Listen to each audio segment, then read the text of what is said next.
unjust, or cruel? Would you let your hate dissipate, or would you teach it for generations? I ask because in this week's Torah portion, we're commanded to perpetuate hate, as we're told that we must never forget to blot out the memory of Amalek.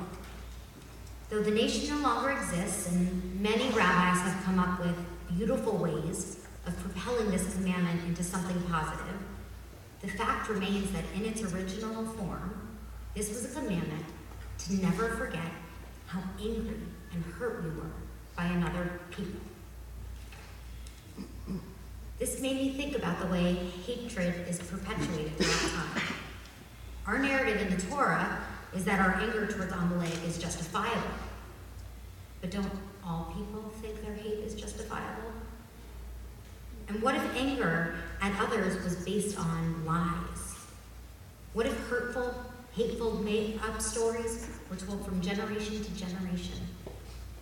What if people who got the story wrong continued perpetuating misinformation and hate? What if that led some to feel justified in their hate and anger toward a group of people they've been taught are evil, unjust, corrupt, or cruel?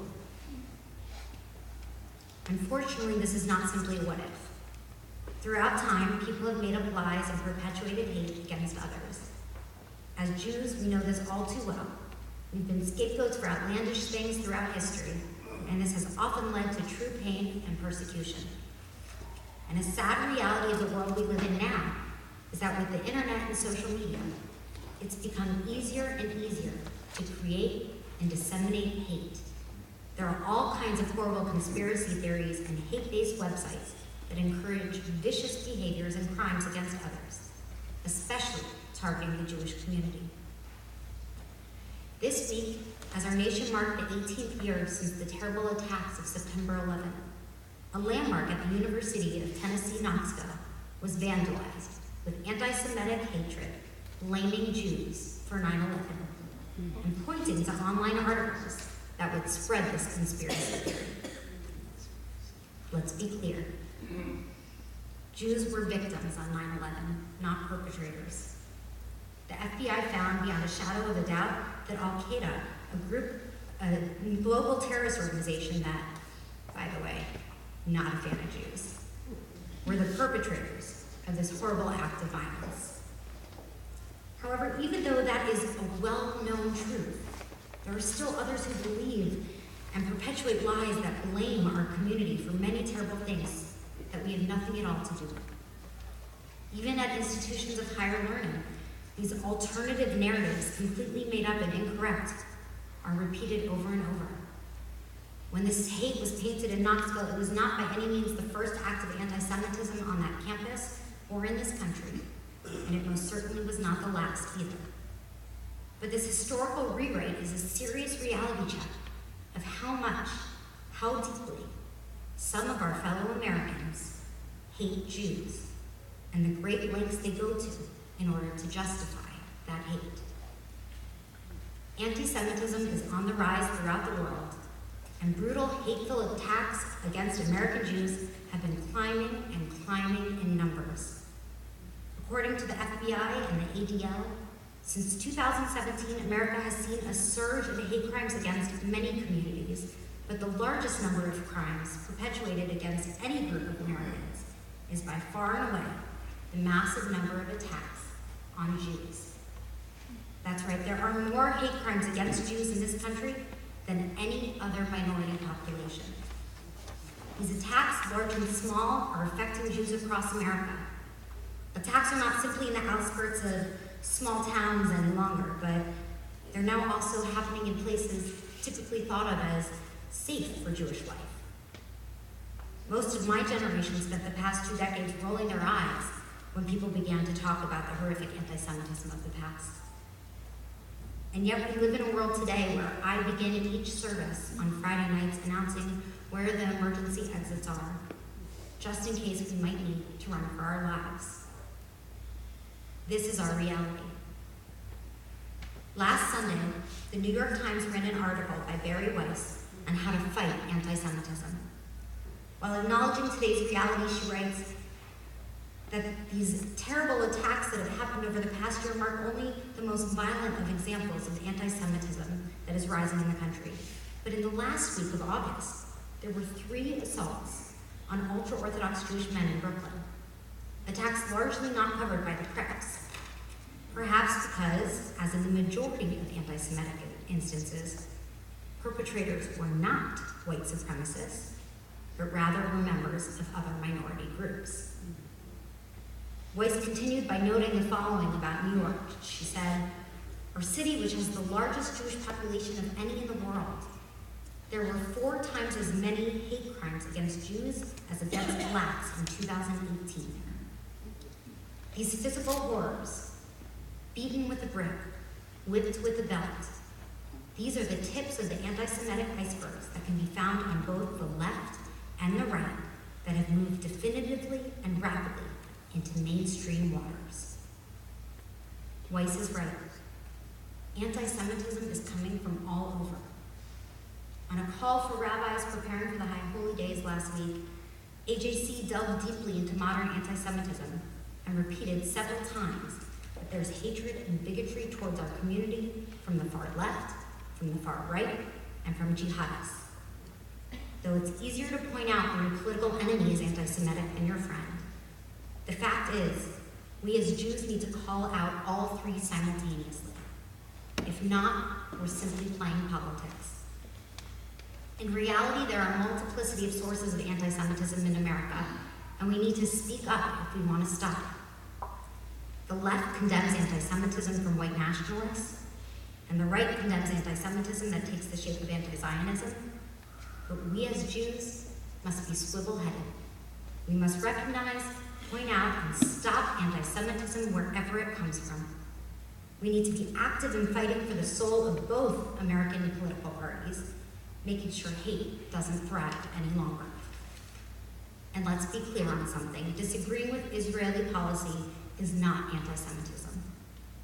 However, collectively holding Jews or Israel responsible for complex, multifaceted struggles is a sign of anti-Semitism.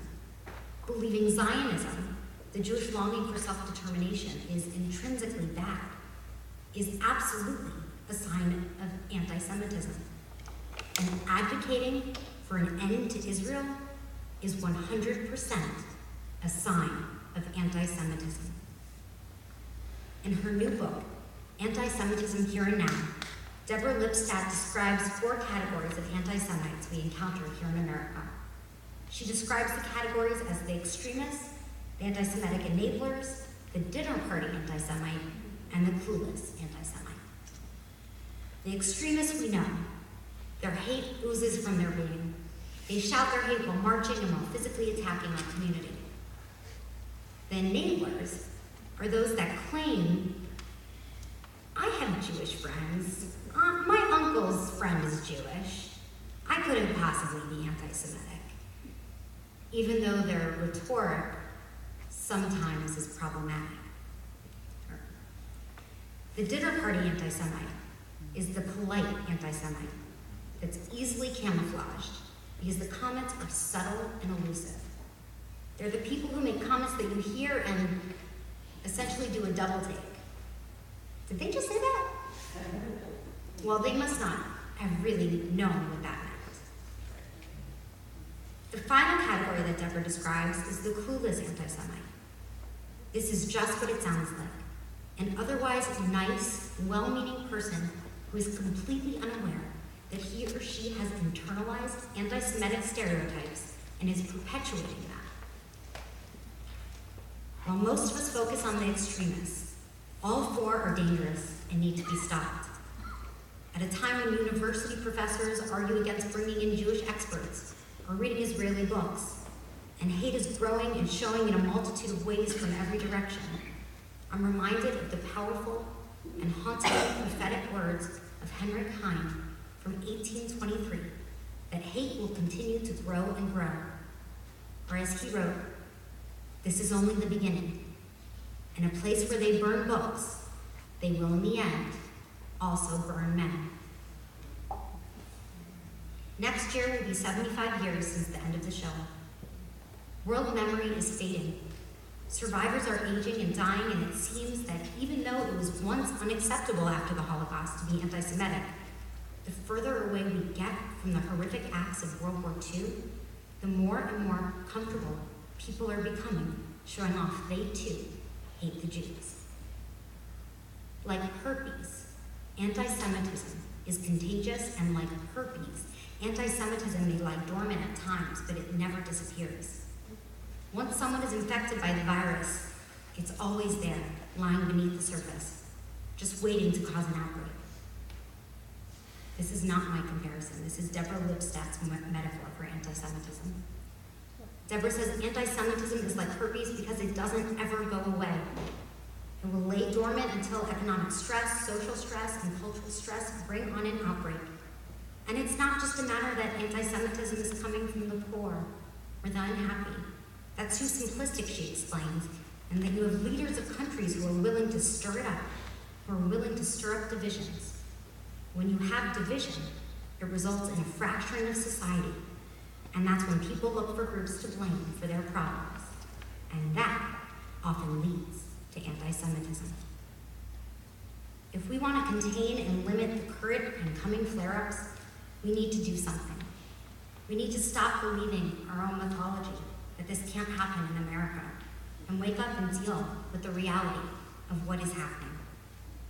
We younger Jewish Americans need to stop avoiding stories of discrimination and cruelty from the past and realize we're not living in a place where anti-Semitism stopped, but rather where it's been slowed and temporarily hidden. This is not simply an important recognition for Jews, but for the entire nation. Throughout history, rising anti-Semitism has always been an indicator of a society in trouble. It's the canary in the coal mine alerting us to the possibility of societal trouble ahead.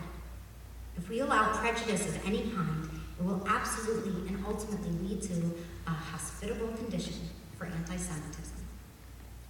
We want to not only rail against hate for our own sake, but because we know too well that hate of all kinds fosters more hate. So we need to find partners with shared values, allies and advocates of different faiths that will stand with us in our cries that anti-Semitism is unacceptable. We must build bridges across political, racial, religious, ethnic, and cultural divides. Only by building a community of acceptance can we make sure our streets, synagogues, boardrooms, and courtrooms do not allow hate or prejudice. And in that article that Barry Weiss wrote, she argues that the long arc of Jewish history makes it clear that the only way to fight anti-Semitism is by waging an affirmative battle for who we are. By entering the fray for our values, for our ideas, for our ancestors, for our families, and for the generations that will come after us. In these trying times, our best strategy is to build, without shame, a Judaism and a Jewish people and a Jewish state that are not only safe and resilient, but also generative, humane, joyful, and life-affirming. A Judaism capable of lighting a fire in every Jewish soul and in the souls of everyone who throws in his or her lot with ours. I believe Weiss is onto something. And that as scary as it might be, at times when hate grows around us, it's precisely then we must confidently share and assert our Jewish identity. It means we wear our Jewish star necklace or our kippah with pride. It means we work to help our Jewish community grow and thrive. We celebrate all the good Israel has accomplished over the years, and we publicly use Yiddish terms and serve bagels and lox and show off our Jewish connections in whatever form it takes. We show up for Shabbat. We embrace what makes us special, and we proudly wear our Jewishness for the world to see and respect. This Shabbat, may we be notably filled with pride for all that Jewish history, Jewish community, Jewish ritual, and Jewish identity has brought into our lives and our world. May we seek out friends and partners who will stand with us in our fight against hate, and may we be clear and vocal, calling out anti-Semitism wherever it comes from and whatever it looks like, so that we can send it back into hiding for good.